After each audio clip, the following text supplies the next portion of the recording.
मेरो हिजो मम्मीसँग बब्बाले झगडा पर्यो। मम्मी खालि मलाई भन्छ कि पोखराको लेकसाइडमा घर किन भन्नु छ। अनि म मम्मीलाई भन्छु मम्मी पोखराको लेकसाइडमा घर किनेर के फाइदा छ। यहाँ हेर्नुहोस् यो म्यानमेड बिचमा मैले अहिले एउटा टाउन हाउस किने भने जहाँ मैले कमाउँछु वर्षको 1 करोड 20 लाख रुपियाँ।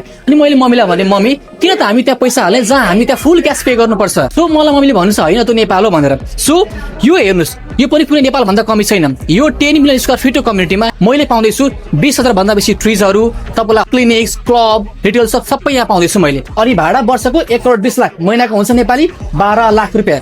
र मैले यहाँ धेरै पैसा पुरै पनि पे गर्नु पर्दैन। फेरि मलाई मम्मीले भन्छ यत्रो पैसा कहाँबाट ल्याउने। मैले मम्मीलाई भने मम्मी मात्रै 3 वर्षमा हामीले पे गर्ने भनेको 50% हो, जुन तपाईँलाई चाहिँ बाँकी 50% ब्याङ्कले मलाई दिन्छ मोर्गेज भनेर। अनि हामी यहाँ मजाले बसेर भाडा खान सक्छौँ भनेर। बल्ल मेरो मम्मीले भन्नुभयो छोरा ठिक कुरा गरिस् भनेर। यदि तपाईँलाई पनि यो कम्युनिटीमा आफ्नो घर किन्न मन छ जहाँ तपाईँले विथ ल्यान्ड पनि पाउनुहुन्छ प्लस भनेको अर्को 10 वर्ष गोल्डन भिजा पनि।